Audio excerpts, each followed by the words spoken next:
Divya Himachal TV में आपका स्वागत है। आप देख रहे हैं आज दोपहर हिमाचल। आइए शुरुआत करते हैं दोपहर तक की कुछ चुनिंदा खबरों से। नशा माफिया पर शिकंजा कसने वाले अफसर की ट्रांसफर क्यों? एसएचओ के तबादले के खिलाफ जनता में रोष। एक हफ्ते में खुलेगा पर्यटन सेक्टर। सितंबर में नरेंद्र मोदी करेंगे रोहतांग टनल का उद्घाटन।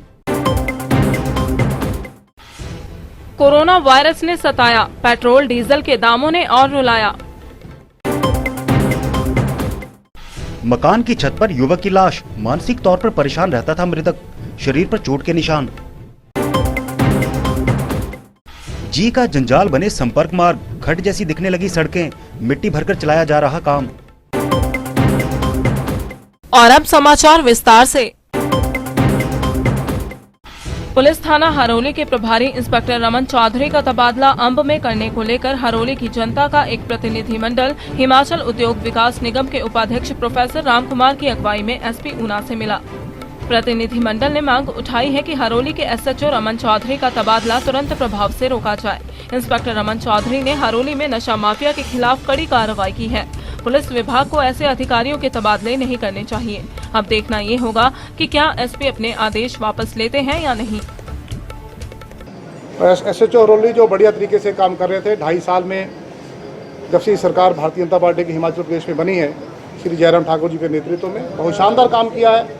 और इन 2.5 सालों में चाहे वो चिट्टा माफिया हो या दूसरा माफिया हो, एक बड़ा काम श्री रमन चौधरी के नेतृत्व में हरोली में हुआ है। पिछले कल उनका तबादला हो गया यहाँ से, क्योंकि उन्होंने 2.5 साल, मैंने कहा 18 क्विंटल भुक्की हरोली पकड़ी गई है, चिट्टे वाले सारे अंदर किए गए हैं। 2.5 साल में कोई नौजवान हरोली का नशे का शिकार नहीं हुआ है, चिट्टे की बेड़ नहीं चढ़ा है। तो इस ईमानदारी से काम करने वाले कर्मचारी को, अधिकारी को यहीं रखा जाए, क्योंकि हरोली एक संवेदनशील क्षेत्र है, पंजाब के साथ हमारी सीमा लगती है।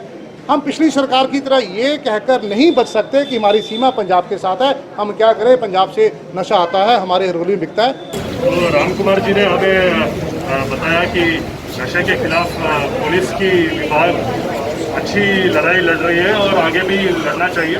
तो मैं भी इस बात से सहमत हूँ। तो मैं देखता हूँ इसमें आगे कैसी करनी चाहिए कार्रवाई और क्या होनी चाहिए। तो और जनता की और मेरे पुलिस फोर्स का मनोबल और पुलिस फोर्स का हौसला बुलंद रखने के लिए तो मेरे को लगता है कि जिला स्तर पर जिला पुलिस अधीक्षक का सबसे बड़ा एक रोल होता है। तो मैं यही मानता हूँ कि मैंने पहले से भी यही करते आ रहा हूँ मैं, और आगे भी मैं यही करता रहूँगा। तो इसके अलावा मुझे इसके बारे में और कहने को कुछ नहीं। हिमाचल प्रदेश में एक सप्ताह में पर्यटन स्थल खोले जा सकते हैं। मुख्यमंत्री जयराम ठाकुर ने विभाग के अधिकारियों को एक हफ्ते के अंदर मानक संचालन प्रक्रिया बनाने के निर्देश दिए हैं। हालांकि राज्य में स्कूल, कॉलेज व अन्य शिक्षण संस्थानों के साथ ही धार्मिक स्थल अभी लोगों के लिए बंद ही रहेंगे। मुख्यमंत्री ने कहा कि सितंबर महीने के पहले सप्ताह में प्रधानमंत्री नरेंद्र मोदी रोहतांग टनल का उद्घाटन करेंगे, इसलिए वे रोहतांग टनल का आज निरीक्षण करने के लिए जा रहे हैं। सीएम ने कहा कि सरकार का प्रयास है कि नियम बनाकर धीरे धीरे पर्यटन सेक्टर को पर्यटकों के लिए खोला जाए। बाहर से आने वाले लोगों के लिए नियम और गाइडलाइन तैयार की जा रही है।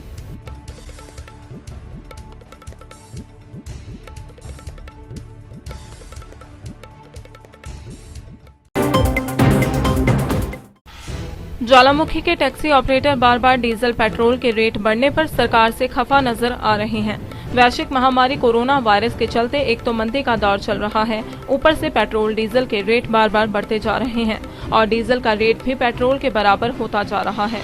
टैक्सी ऑपरेटरों रामपाल और सुमन कुमार ने कहा कि सरकार टैक्सी ऑपरेटरों की तरफ कोई ध्यान नहीं दे रही है, जबकि बेरोजगार युवाओं ने अपनी जमीन बैंकों में गिरवी रखकर ऋण लेकर गाड़ियां खरीदी थी, परंतु कोरोना संकट काल के चलते उनका काम धंधा चौपट हो गया है।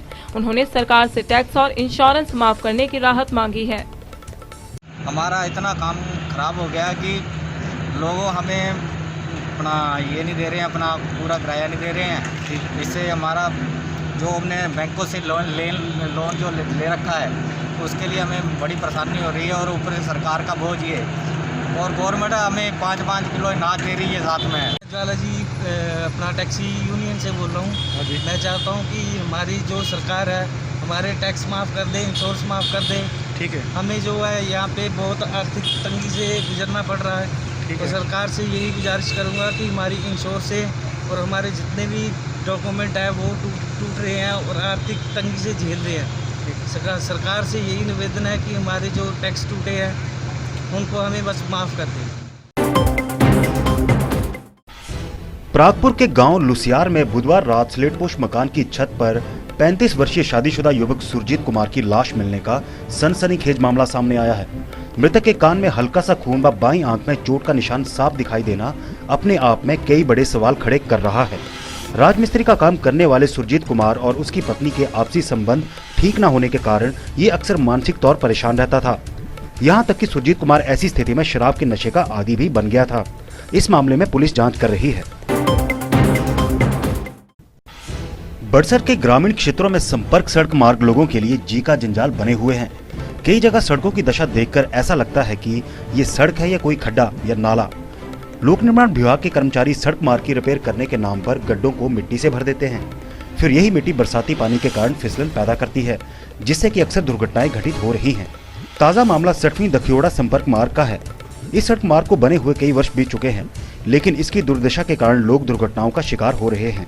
स्थानीय लोगों का कहना है कि सड़क पर मिट्टी डालने से फिसलन बढ़ जाती है, जिससे दोपहिया वाहन स्किड होकर गिर जाते हैं। मेरा नाम अमन कुमार है, मैं गांव टिहरी का रहने वाला हूं। ये हमारी सड़क की हालत बहुत ख़राब है, यहाँ से हम आ जा नहीं सकते हैं।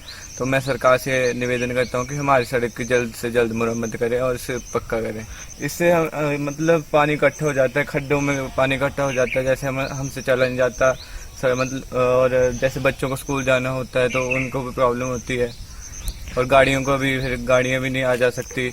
मेरा नाम हर्षित है, मैं गांव टिहरी का रहने वाला हूं। जैसे कि आप देख रहे हैं कि सड़क की हालत बहुत ही ख़राब है और जैसे बारिश होती है तो ये सारी सड़क में खड्डे में पानी भरा होता है और यहाँ से हम आ जा नहीं सकते, हमें आने जाने में दिक्कत होती है और बच्चों को भी अगर स्कूल जाना हो तो वही दिक्कत होती है और गाड़ियों को भी एक्सीडेंट हर समय वो बना रहता है। और विभाग वाले करते तो यहाँ पर मिट्टी डालते हैं और बरसात आती है तो पानी के द्वारा पानी से वो बह जाती है और गाड़ियों को ना इधर से आ सकती है ना जा सकती हैं। बारिश के टाइम बहुत दिक्कत होती है। हाँ जी, अं टिहरी रहने वाले ना, तब ये संजय सवेरे चलने वाले रास्ता बड़ा खराब है। तब यहाँ जो कोई सुविधा नहीं, बरसात आनी तब खाद बनी को दी कने साहब मिट्टी पांदे से मिट्टी सारी अड़ी ने चली आंदी कने पे यहाँ चलने बड़ी मुश्किल।